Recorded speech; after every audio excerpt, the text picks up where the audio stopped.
As this month began, we set 5 tests for any Brexit deal that Theresa May might recommend to her cabinet members. They were as follows. Would it hive off Northern Ireland? Will there be either an exit date or a unilateral escape mechanism from the backstop?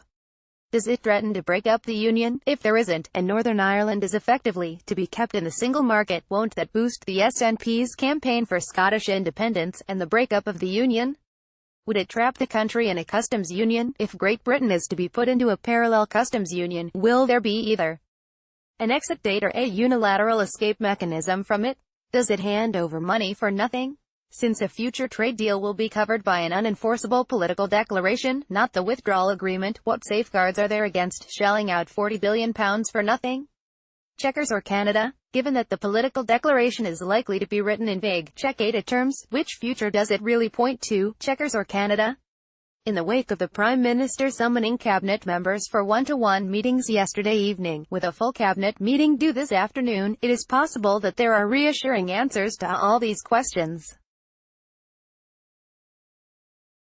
But it is more likely that, as we wrote then, the proposed deal would wreck the prospect of meaningful trade deals, hand over £40 billion for no bankable gain, and potentially threaten the breakup of the UK.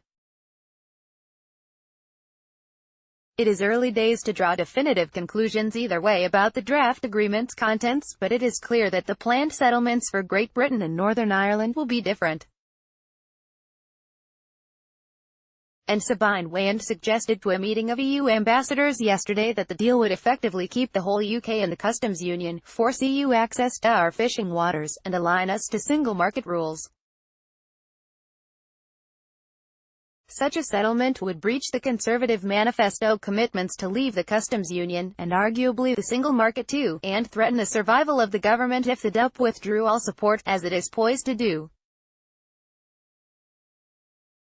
At any rate, it is evident that the Prime Minister is no longer driven by the belief, in the famous phrase from her Lancaster House speech, that no deal is better than a bad deal. Evidently, she is desperate for a settlement. In a sense, then, one can scarcely blame her for seeking to bounce the cabinet today. Its members are being given this morning only to examine 500 or so pages of the withdrawal agreement alone before it meets this afternoon. It will be impossible for them to undertake the full timely study of this text, plus legal advice about it, within this brief time frame, let alone to get independent advice about what it all adds up to. It follows that when May proposes the immediate approval of the draft deal today, Brexiteering ministers have no option but to seek to persuade the cabinet as a whole to withhold that approval, even if that means missing the November deadline for a summit. On our count, Sajid Javid, Jeremy Hunt, Dominic Raab, Gavin Williamson, Liam Fox, Michael Gove, Chris Grayling, Esther McVeigh, Natalie Evans, David Mundell and Penny Mordaunt have all variously asked questions or expressed doubts about where the deal is going. Add Liz Truss, Andrea Leadsom and Geoffrey Cox to the list. All these are entitled to attend cabinet, though they are not full members, and one reaches 14 of a total of 29, just under half. Of course, it is the Prime Minister who takes the voices and shapes cabinet minutes. Its members don't do anything so crude as cast votes. In short, if she is determined to make the proposed deal the basis for a summit, cabinet members aren't well placed to stop her.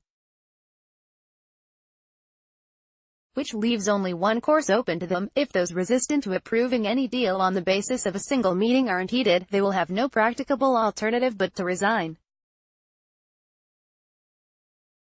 Our article of a month ago was headed, "The Cabinet must stand ready to take back control." Today may be the last chance that its members have to do so.